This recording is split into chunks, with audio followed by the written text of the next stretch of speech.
పూట మన్నా కురుస్తుంది. నేను కోరిన భోజనం మాకు ఇస్తారు. కొన్ని వేల మంది విశ్వాసులండి. మొన్నైతే ఈ గుడ్ ఫ్రైడే ఈస్టర్ ఆరాధనకి చర్చ్ 4 ఆరాధనలు సరిపోవట్లేదని చెప్పి ఏం చేశామంటే మిరియం గ్రౌండ్స్లో పెద్ద టెంట్ వేసి ఆరాధన చేశాం. పెద్ద టెంట్ ఫుల్ అయిపోయింది, ఓవర్ఫ్లో అయిపోయింది.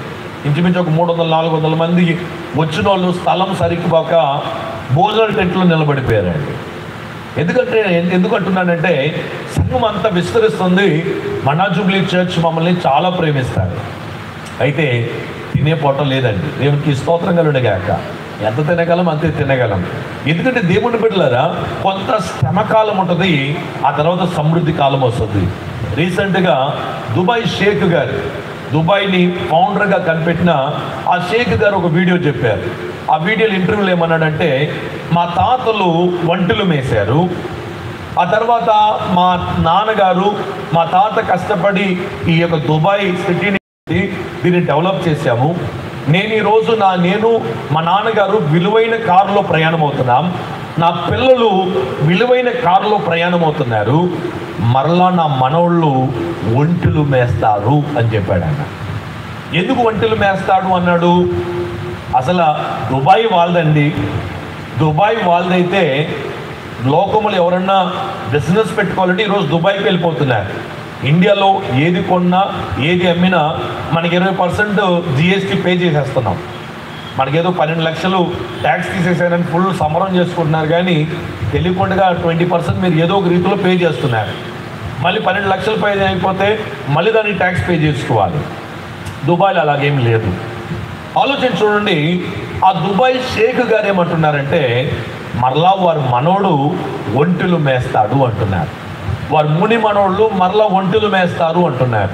ఎందుకంటే ఎవరైతే కష్టపడరో వారి తరం నుంచి దారిద్ర్యం వచ్చేస్తుందండి. మా నాన్నగారు పెద్ద కోటీశ్వరుడు అని చెప్పాను కదా, ఆయన ఎప్పుడైతే తప్పుడు నిర్ణయం చేశారో ఒక నిమిషంలో స్నేక్ అండ్ ల్యాడర్ లాగా దప్పుని కింద పడిపోయామండి, బోల్లో పడిపోయామండి, లెగలేని స్థితిలో పడిపోయాం. ధనము నిత్యము మనకు ఉండదు, మన దగ్గర ఉన్న ఇల్లులు నిత్యం ఉండవు, మన దగ్గర ఉన్న ఆస్తులు నిత్యం ఉండదు. అయితే దేవుడు మిమ్మల్ని కట్టిన ఈ జీవితం ఉందో చూడండి, ఇది నిలబడుతుందండి. దేవునికి స్తోత్రం కలుగునుగాక. హల్లెలూయా. మరలా మనము సంపాదించగలం, మరలా మనం ఎగరగలం, మరలా మనము పైకి రావాలంటే మనము సంపాదించిన డబ్బులు గొప్పతనం చెప్పుకోవడం కాదు. చాలామంది తల్లిదండ్రులు డబ్బులు సంపాదిస్తారు, బిడ్డలకి మరలా డబ్బులు సంపాదించడం రాదు. నాన్నగారు తాతలు ఆస్తులు సంపాదించుంటారు, పిల్లలు ఖర్చులు చేస్తూనే ఉంటారు, మళ్ళీ మనోళ్ళకి వచ్చేటప్పుడు డబ్బులు ఉండవండి. మా తాతలండి, మా అమ్మమ్మ వాళ్ళ యొక్క నా తాతయ్య యొక్క వారి నాన్నగారు పెద్ద కోటీశ్వరుడు అండి. 300 ఎకరాలు ప్రకాశం డిస్టిక్లో ఉండేవి. ఆయన ఏం చేశారంటే జాగ్రత్తగా ఆస్తులు పిల్లలకి ఇస్తే, మా తాతలేమో మేము ఆంధ్రాలో ఉండమని చెప్పి కర్ణాటకకు వచ్చేసారు. వచ్చిన తర్వాత మా తాతలు ఏం చేశారంటే అప్పుడప్పుడు వెళ్ళి దాన్ని పప్పుల కొరకు అమ్మేసుకొని డబ్బులు తెచ్చేసేవారు. ఇంక ఆంధ్రాకి ఎవరు వెళ్తారు, ఆంధ్రాలో మనకెందుకు పని ఉంది అని చెప్పి అమ్మేసుకొని ఒక్కొక్కరు, అంటే మా తాతలకి వారి ముత్తాత గారికి చాలామంది పిల్లలు ఉన్నారు. 300 ఎకరాలు విడదీస్తే ఆఖరికి మా తాతగారికి ఆయనకి 10 మంది పిల్లలు అనమాట. 100 ఎకరాలు ఉన్న 10 ఎకరాలు అయిపోయింది. కాబట్టి ఈ 10 ఎకరాలు ఏం చేశారు, ఒక్కొక్కరు అమ్ముకోవడం మొదలుపెట్టారండి. వెళ్ళినప్పుడల్లా అమ్మేశారు. ఆఖరికి నా పెళ్ళి టైం మిగిలింది కూడా అమ్మేశారు, 0 అయిపోయింది. ఇప్పుడు అదే స్థలంలో అన్ని ఎకరాలు కొనాలంటే ఎక్కడ కుదురుతుంది? ఆలోచన చూడండి.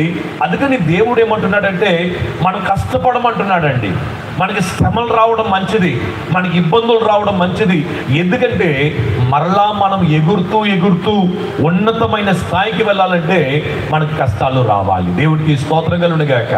కష్టపడకుండా తింటే అది ఒంటికి సరిపోదండి, ఒంటికి పట్టుకోదండి. కష్టపడి తిన్నవాడికి ఆశీర్వాదాలు చాలా విశేషంగా ఉంటాయి. కాబట్టి దేవుని బిడ్డలారా, ఈ కష్టాల్లో వెళ్తున్నప్పుడు కొన్ని మనం నేర్చుకోవాలి. ఏంటంటే ఈ కష్టాల్లో మన ప్రార్థనలు చాలా బలమైన రీతిలో ఉంటాయండి. కష్టం లేనప్పుడు దేవుడు కనిపించడు, సమృద్ధి ఉన్నప్పుడు మనం దేవుడు కనిపించడు.